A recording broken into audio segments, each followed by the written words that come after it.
ಬಿರುಗಾಳಿ ಸಹಿತ ಭಾರಿ ಮಳೆಗೆ ನಾಲ್ವರು ಸಾವನ್ನಪ್ಪಿರುವಂತ ದುರ್ಘಟನೆ ನಡೆದಿದೆ. ಮನೆ ಕುಸಿದು ನಾಲ್ವರು ಜೀವಂತ ಸಮಾಧಿಯಾಗಿದ್ದಾರೆ. ಪತಿ ಪತ್ನಿ ಹಾಗೂ ಇಬ್ಬರು ಮಕ್ಕಳು ಸಾವನ್ನಪ್ಪಿರುವಂಥದ್ದು. ಈ ದುರ್ಘಟನೆ ನಡೆದಿರುವುದು ವಿಜಯಪುರದಲ್ಲಿ ನಡೆದಿರುವಂಥ ದುರ್ಘಟನೆ. ವಿಜಯಪುರ ಜಿಲ್ಲೆ ಮೊರಗಟ್ಟಿ ಗ್ರಾಮದಲ್ಲಿ ಈ ಘಟನೆ ನಡೆದಿದೆ. ಗುರುನಾಥ, ಪತ್ನಿ ಜ್ಯೋತಿ, ಮಕ್ಕಳಾದಂಥ ಕಾಳಮ್ಮ, ಕೀರ್ತಿ ಸಾವನ್ನಪ್ಪಿದ್ದಾರೆ. ಹಳೆಯ ಮನೆಯಲ್ಲಿ ಬಾಡಿಗೆಗೆ ಇದ್ದಂಥ ಕುಟುಂಬ. ಏಕೆಂದರೆ ಅವರ ಮನೆ ದುರಸ್ತಿ ಆಗ್ತಾ ಇದ್ದಂಥ ಹಿನ್ನೆಲೆಯಲ್ಲಿ ಒಂದು ಮನೆಗೆ ಹೋಗಿ ಬಾಡಿಗೆ ಇದ್ದರು.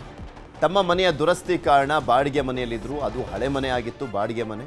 ನಿನ್ನೆ ರಾತ್ರಿ ಬಿರುಗಾಳಿ ಸಹಿತ ಸರಿಯಾಗಿ ಮಳೆ ಸುರಿದಿದೆ. ಅಲ್ಲಿ ಆ ಮಳೆಗೆ ಮನೆ ಕುಸಿತ ಆಗಿದೆ.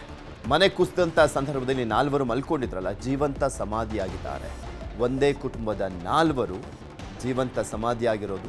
ಸ್ಥಳಕ್ಕೆ ಸಿಂದಗಿ ಪೊಲೀಸರು ಭೇಟಿ ನೀಡಿ ಪರಿಶೀಲನೆ ಮಾಡ್ತಾ ಇದ್ದಾರೆ. ನಾಲ್ವರ ಶವವನ್ನು ಹೊರ ತೆಗಿಲಿಕ್ಕೆ ಅಗ್ನಿಶಾಮಕ ದಳದ ಸಿಬ್ಬಂದಿ ಬಂದಿದ್ದಾರೆ, ಪೊಲೀಸರು ಕೂಡ ಇದ್ದಾರೆ. ಗ್ರಾಮದಲ್ಲಿ ಮನೆ ಮಾಡಿರುವಂಥದ್ದು ಆತಂಕ. ಸ್ಥಳದಲ್ಲಿ ಕುಟುಂಬಸ್ಥರ ಆಕ್ರಂದನ ಮನೆ ಮಾಡಿದೆ. ಇಡೀ ಕುಟುಂಬವೇ ಸರ್ವನಾಶ ಆದಂತಾಗಿದೆ. ಪಾಪ ನೋಡಿ, ಅವ್ರ ಮನೆ ದುರಸ್ತಿ ಆಗ್ತಾ ಇತ್ತು ಅನ್ನುವಂಥ ಕಾರಣಕ್ಕೋಸ್ಕರ ಬಾಡಿಗೆ ಮನೆಗೆ ಹೋಗಿದ್ರು. ಆದರೆ ಆ ಬಾಡಿಗೆ ಮನೆ ಹಳೇದು ಸರಿಯಾಗಿ ಬಿರುಗಾಳಿ ಸಹಿತ ಮಳೆ ಬಂದಂಥ ಹಿನ್ನೆಲೆಯಲ್ಲಿ ಸಾವನ್ನಪ್ಪಿದ್ದಾರೆ. ಆ ದೃಶ್ಯಾವಳಿ ತೋರಿಸ್ತಾ ಇದ್ದೀವಿ ನಿಮಗೆ. ಆ ಹಳೆ ಮನೆ ಯಾವ ರೀತಿಯ ಕುಸಿದು ಬಿದ್ದಿದೆ. ಆ ಕುಸಿದು ಬಿದ್ದಿರುವ ಪರಿಣಾಮ ಮನೆಯಲ್ಲಿದ್ದಂಥ ನಾಲ್ವರು ಜೀವಂತ ಸಮಾಧಿಯಾಗಿದ್ದಾರೆ. ಮಣ್ಣಿನ ಮನೆ ಅದು. ಇದ್ರ ಬಗ್ಗೆ ಇನ್ನಷ್ಟು ಮಾಹಿತಿಯನ್ನು ಕೊಡ್ತಾ ಹೋಗ್ತಾರೆ ನಮ್ಮ ಪ್ರತಿನಿಧಿ ಗುರುರಾಜ್. ನಮ್ಮ ಜೊತೆ ದೂರವಾಣಿ ಸಂಪರ್ಕದಲ್ಲಿ ಜಾಯಿನ್ ಆಗಿದ್ದಾರೆ. ಗುರುರಾಜ್, ಎಷ್ಟೊತ್ತಿಗೆ ನಡೆದಂಥ ಘಟನೆ? ಎಷ್ಟು ದಿನ ಆಗಿತ್ತು ಆ ಬಾಡಿಗೆ ಮನೆಗೆ ಹೋಗಿ?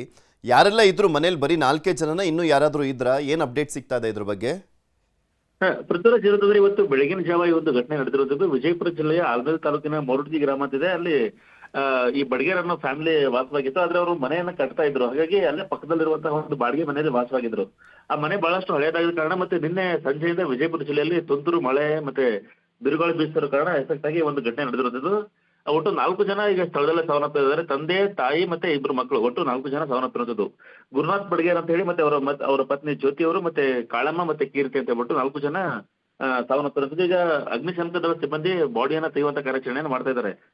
ಇಲ್ಲಿ ನಿನ್ನೆ ಸಂಜೆಯಿಂದ ಜಿಲ್ಲೆಯಲ್ಲಿ ತುಂತುರು ಮಳೆ ಜಾಸ್ತಿ ಆಗಿರುವಂಥದ್ದು ಮತ್ತೆ ಗಾಳಿ ಸಹಿತ ಜಾಸ್ತಿ ಆಗಿರುವಂಥದ್ದು. ಕಳೆದ 2 ದಿನಗಳಿಂದಷ್ಟೇ ಮಹಾರಾಷ್ಟ್ರದ ಗಡಿಯಲ್ಲೂ ಸಹಿತ ಇದೇ ರೀತಿ 6 ಜನ ಸಾವನ್ನಪ್ಪಿದ್ರು. ಅಲ್ಲೂ ಸಹಿತ ಅತಿಯಾದ ಗಾಳಿಯಿಂದಾಗಿ ಗೋಡೆ ಕುಸಿದು ಬಿದ್ದು 6 ಜನ ಸಾವನ್ನಪ್ಪಿದ್ರು. ಅದಾದ ಬಳಿಕ ಈಗ ಮತ್ತೆ ಜಿಲ್ಲೆಯಲ್ಲಿ ಈ ರೀತಿ ಒಂದು ಪ್ರಕರಣ ನಡೆದಿರುತ್ತದೆ. ಈಗ ಗ್ರಾಮಸ್ಥರು ಒಂದು ರೀತಿ ಆತಂಕ ಮನೆ ಮಾಡ್ತಿರೋದು. ಈಗ ಮಳೆಗಾಲ ಆರಂಭ ಆಗ್ತಿರೋ ಕಾರಣ ಜನರು ಸಹಿತ ಜಾಗೃತಿ ವಹಿಸಬೇಕಾಗಿರೋದು. ಆದಷ್ಟು ಬೇಗ ಈ ಹಳೆ ಮನೆಗಳಲ್ಲಿ ಇರ್ತದೆ ಅಲ್ಲಿಂದ ಬೇರೆ ಕಡೆ ಶಿಫ್ಟ್ ಆಗುವಂತ ವ್ಯವಸ್ಥೆ ಮಾಡ್ತಿರ್ಬೋದು. ಯಾಕಂದ್ರೆ ಈಗ ಈ ಬಾರಿ ಮಳೆಗಾಲ ಜಾಸ್ತಿ ಇದೆ ಅಂತ ಹೇಳಿ ಹವಾಮಾನ ಇಲಾಖೆ ಮುನ್ಸೂಚನೆ ಕೊಟ್ಟಿರೋದ್ರಿಂದ ಈಗಲೇ ಜನ ಎಚ್ಚೆತ್ಕೊಂಡು ಒಂದು ಕಾರ್ಯ ಮಾಡ್ತಿರ್ಬೇಕು ಅನ್ಸಿತ್ತು. ಅದೇ ಬಾಡಿಯನ್ನ ಹೊರತೆಗೆಯುವಂತ ಕಾರ್ಯ ನಡೀತಾ ಇದೆ. ಬಟ್ ಇದುವರೆಗೂ ಬಾಡಿಯನ್ನ ಹೊರ ತೆಗ್ದಿಲ್ಲ ಪೃಥ್ವಿರಾಜ್. ಎಷ್ಟು ದಿನ ಆಗಿತ್ತಂತೆ ಆ ಬಾಡಿಗೆ ಮನೆಗೆ ಹೋಗಿ? ಅದು ನೋಡ್ತಾ ಇದ್ರೆ ತುಂಬಾ ಹಳೆ ಮನೆ ಇದ್ದಂತೆ ಕಾಣಿಸ್ತಾ ಇದೆ. ಮಣ್ಣಿನ ಮನೆ ಅಂತ ಕಾಣಿಸುತ್ತೆ. ಹೌದು ಪೃಥ್ವಿರಾಜ್, ಅದು ಮಣ್ಣಿನ ಮನೆ. ಯಾಕಂದ್ರೆ ಇವರು ಅಲ್ಲೇ ಪಕ್ಕದಲ್ಲೇ ಮನೆ ಕಟ್ತಾ ಇರೋದ್ರಿಂದ ದಿನನೂ ಮನೆಗೆ ಹೋಗಿ ನೀರ್ ಹಾಕೋಕೆ ಅನುಕೂಲ ಆಗ್ಲಿ, ಮತ್ತೆ ಬರೋಕೆ ನೀರ್ ಹೊಡೆಯೋಕೆ ಅನುಕೂಲ ಆಗ್ಲಿ, ಮತ್ತೆ ಬೇರೆ ಈ ಕೆಲಸಗಾರರ ಬಂದಾಗ ಅವರಿಗೆ ಊಟ ವ್ಯವಸ್ಥೆ ಮಾಡೋದಕ್ಕೆಲ್ಲ ಅನುಕೂಲ ಆಗ್ಲಿ ಕಾರಣಕ್ಕೆ ಹತ್ತಿರದಲ್ಲೇ ಮನೆಯನ್ನ ಮಾಡ್ಕೊಂಡಿದ್ರು.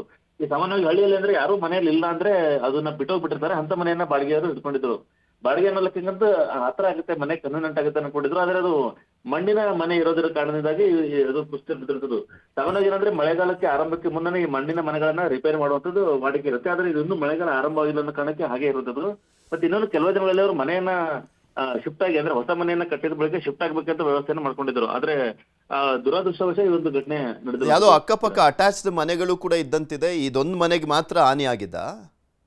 ಹೌದು ಪೃಥ್ವಿರಾಜ್, ಏನಂದ್ರೆ ಈ ಮನೆ ಮೇಲೆ ಮಣ್ಣು ಹಾಕಿ ಮಧ್ಯದಲ್ಲಿ ಕಟ್ಟಿಗೆಯನ್ನು ಹಾಕಿ ಈ ತರ ಮಾಡಿರ್ತಾರೆ. ಆದ್ರೆ ಅಟ್ಯಾಚ್ ಮನೆಗಳಿದ್ರು ಸಹಿತ ಇದು ಮೇಲಿಂದ ಕುಸಿದು ಬಿದ್ದಿರುವಂತದ್ದು ಈ ಸಮಸ್ಯೆ ಆಗಿರುತ್ತದೆ. ಸುತ್ತ ಏನಾದ್ರೂ ಗೋಡೆಯನ್ನ ಕುಸಿದು ಬಿದ್ದಿದ್ರೆ ಅದು ಲೆಫ್ಟ್ ಈ ಕಡೆ ಓಪನ್ ಅಲ್ಲಿ ಇದ್ದು ಬಿದ್ದರೆ ಏನು ಸಮಸ್ಯೆ ಆಗ್ತಾ ಇರಲ್ಲ. ಆದ್ರೆ ಮೇಲ್ಗಡೆಯಿಂದ ಬಿದ್ದಿದಾಗ 4 ಜನ ಒಂದೇ ಇದರಲ್ಲಿ ಅವ್ರಿಗೆ ಹೊರಗೆ ಬರೋಕ್ಕೂ ಅವಕಾಶ ಸಿಕ್ಕಿಲ್ಲ. ಅಷ್ಟೊಂದು ಸಮಸ್ಯೆಯಾಗಿ ಈ ರೀತಿ ಪ್ರಕರಣ ನಡೆದಿರುವಂತದ್ದು ಪೃಥ್ವಿರಾಜ್.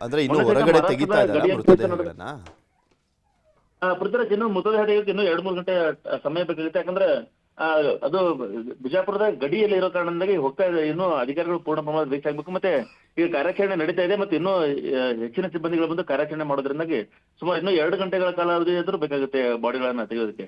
ಓಕೆ, ಧನ್ಯವಾದ ಗುರುರಾಜ್ ನಿಮ್ಮೆಲ್ಲ ಮಾಹಿತಿಗಾಗಿ. ನಿಮಗೆ ತೋರಿಸ್ತಾ ಇದ್ದೀವಿ ದೃಶ್ಯಾವಳಿಗಳಲ್ಲಿ ಎಂಥ ದುರ್ಘಟನೆ ಗಮನಿಸ್ಬೋದು.